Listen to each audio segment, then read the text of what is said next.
আপনি তাড়াতাড়ি চলেন, আজ একটা কেস পেয়েছি। হ্যাঁ ঠিক বলছিস তো? হ্যাঁ স্যার। যাক, এতদিন পর উপরবেলা আমার মুখ পানি চেয়েছে। তোমাকে বলেছিলাম না সোনার মালা কিনে দেবো, আজ যদি এই কেসটা পেয়ে যাই তোমার সোনার মালা পাক্কা।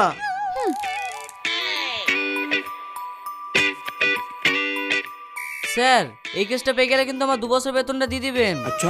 আচ্ছা ঠিক আছে দিয়ে দেবো, আগে চ তো। এই খাসি, তুই কি ভেবেছি তুই আমাকে জাতামাতা বলবি আর আমি তোকে ছেড়ে দেব? তোর মতো স্বামীর ভাত না খাইলে আমার কিচ্ছু যায় আসে না। আরে যা যা, তোর মধ্যে মেখে আমিও ভাত দেবো না। আসলে আমার কপালই খারাপ যে তোর মধ্যে একটা ভিখারি মেয়ের সাথে আমার বিয়ে হয়েছে। এই খাসি, তুই আমার বাপকে ভিখারি বললি?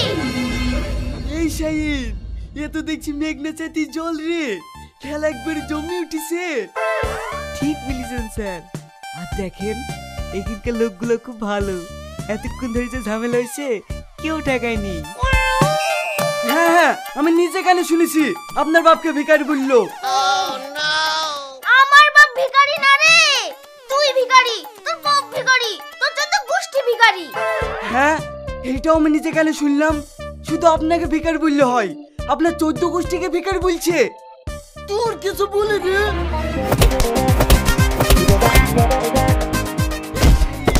খেলা একবারে জমি কি হলো? এই ছাড়েন ছাড়েন ছাড়েন। এত দেখছি আপনার বউ আপনাকে বেশি মারলো, এরকম বউ কেউ রাখে? এক্ষুনি ডিভোর্স দিতেন। আর আপনাকে বলছি আপনিও ডিভোর্স দিতেন। এই দেখেন আমি নিজে উকিল, আপনি 10,000 আর আপনি 10,000, দুজনে মিলে 20,000 টাকা দেন, এক্ষুনি আমি ডিভোর্স করে দিছি। স্যার এত কম টাকা চাইলেন কেন? আমার বেতন কোথায় থেকে দেবেন? আরে সব হয়ে যাবে, তুই চুপ কর তো। কি হইলো? আমার মুখ মানে তাকে কি দেখছেন? টাকাটা লেসেন। তুই মেরে খাসি এখানে। ও বাবা গো, মা গো, আমাকে মেরে ফেললো গো। তোমরা কে কোথায় আছো? আমাকে বাঁচাও। ছাড়েন ছাড়েন ছাড়েন।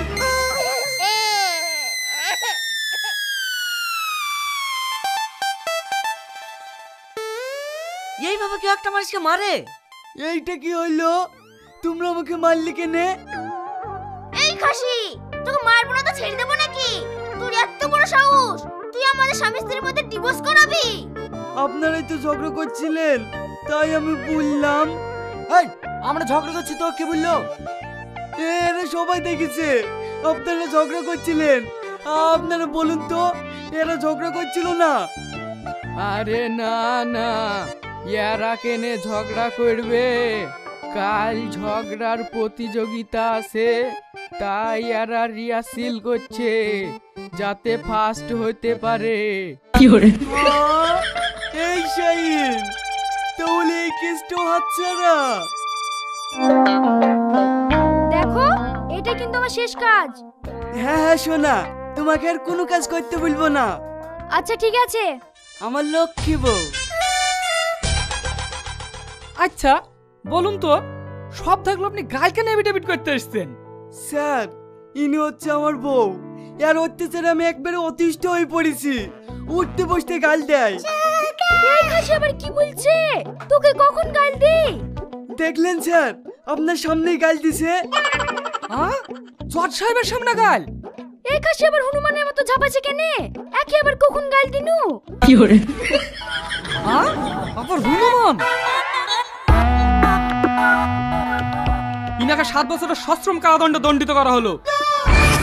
স্যার আমার একটা কথা শোনেন, এইটা আমাদের নাটক ছিল। তোমার কোনো কথা শোনা হবে না। তুমি কোনো চিন্তা করো না, তোমাকে আমি অল্প দিনেই ছাড়িয়ে আসবো। তোমার কেস আমিই লড়বো। যাক, ও যেই কদিন জেলে থাকবে সেই কদিন তো আরামে থাকবো। মারো বুঝু মারো।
you